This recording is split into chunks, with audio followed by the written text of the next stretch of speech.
Symphony B70 অল্প বাজেটের একটি ফোন। এটিতে আপনারা পেয়ে যাবেন ক্যামেরা, ব্লুটুথ, জিপিআরএস সহ আরও অনেক ফিচার। আজকের এই ভিডিওতে এই ফিচারগুলো নিয়ে আলোচনা করব। এছাড়াও দেখব দাম হিসেবে এই ফোনটি নেওয়া উচিত হবে কিনা। বক্স কন্টেন্ট হিসেবে রয়েছে একটি চার্জার, যেটি 5 ভোল্ট 0.5 অ্যাম্পিয়ারের। এছাড়াও রয়েছে একটি ব্যাটারি, যেটি 1000 mAh। এর সাথে সাথে একটি ওয়ারেন্টি কার্ড রয়েছে।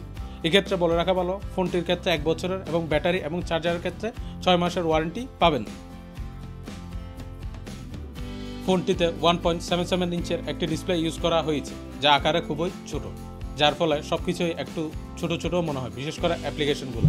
কিন্তু দাম হিসেবে এটি মেনে নেওয়া যায়। ফোনটির উপরের দিকে রয়েছে একটি টর্চ লাইট, নিচের দিকে রয়েছে চার্জিং পোর্ট, 3.5mm জ্যাক, এছাড়াও একটি মাইক্রোফোন। পেছনের দিকে রয়েছে 0.08 মেগাপিক্সেলের একটি ক্যামেরা এবং স্পিকার গ্রিল। এখন ফোনটির ক্ষেত্রে যে বিষয়টি আমার সবচেয়ে ভালো লেগেছে তা হচ্ছে এর টাইপিং এক্সপিরিয়েন্স। বিশেষ করে বাটনগুলোর টাইপিং এক্সপিরিয়েন্স যথেষ্টই স্মুথ। এর রেসপন্স টাইমও খুবই কম।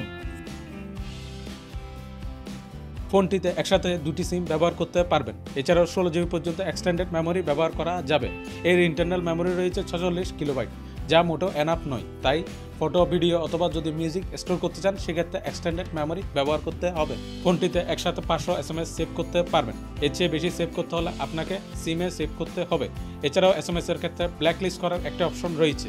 কিছু ফ্রি টেমপ্লেট রয়েছে, চাইলে এগুলো ইউজ করতে পারবেন। এর সাথে সাথে কন্ট্যাক্টের ক্ষেত্রেও 500 কন্ট্যাক্ট সেভ করতে পারবেন। তবে কন্ট্যাক্টের ক্ষেত্রে একটি বিষয় এখানে আমি লক্ষ্য করেছি, এখানে কন্ট্যাক্ট এক্সপোর্ট বা ইম্পোর্ট করার অপশন রয়েছে। সাধারণত আমরা যখন মোবাইল চেঞ্জ করি তখন বুড়ি কন্ট্যাক্ট সেভ করা একটু বিরক্তিকর, অনেক ক্ষেত্রে অনেক ভুল হওয়ারও সম্ভাবনা থাকে। কিন্তু এখানে যেহেতু কন্ট্যাক্ট এক্সপোর্ট বা ইম্পোর্ট করার অপশন রয়েছে, এটিকে একটি পজিটিভ সাইড হিসেবে আমি দেখতে চাই। ফোনটিতে 0.08 মেগাপিক্সেলের একটি ক্যামেরা ব্যবহার করা হয়েছে, যার মাধ্যমে ছবি তুলতে পারবেন, এছাড়াও ভিডিও করতে পারবেন। ছবিতে বিভিন্ন ধরনের ইফেক্ট অ্যাপ্লাই করতে পারবেন, বাট এর রেজুলেশন খুবই লো। এটিতে বেসিক্যালি 240x320 অথবা 320x240 রেজুলেশনে ছবি তুলতে পারবেন। এখন এই রেজুলেশনটি আজকের দিনে পাসপোর্ট সাইজ ছবিতেও ব্যবহার করা হয় না।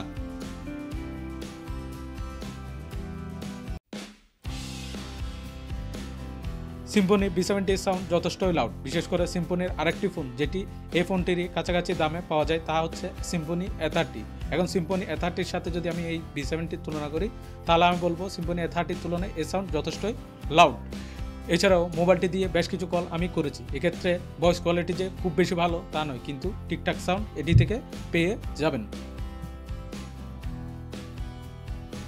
ফোনটিতে একটি ব্রাউজার রয়েছে। এক্ষেত্রে বক্সে খুব ফলো করে জিপিআরএস এর সুবিধার কথা উল্লেখ করা হয়েছে। এক্ষেত্রে যদি সবকিছু ঠিকঠাক থাকে, সেক্ষেত্রে 2.5G পর্যন্ত ইন্টারনেটের সার্ভিস পেয়ে যাবেন।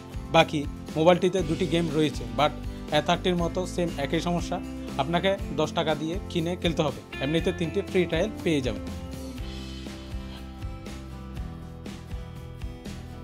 ফোনটিতে ব্লুটুথের সুবিধা রয়েছে। এক্ষেত্রে আমি অন্য ডিভাইসের সাথে কানেক্ট করে ফাইল ট্রান্সফার করে দেখেছি, খুব স্মুথলি ফাইল ট্রান্সফার হয়ে যাচ্ছিল। এক্ষেত্রে কোনো সমস্যা লক্ষ্য করিনি।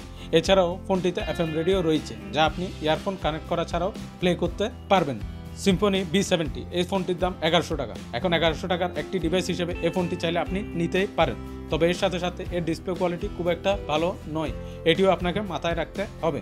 এছাড়াও ভিডিওটি ভালো লাগলে চ্যানেলটি সাবস্ক্রাইব করে দিন, যাতে এই ধরনের নিত্য নতুন ভিডিও আপনাদের জন্য নিয়ে আসতে পারি।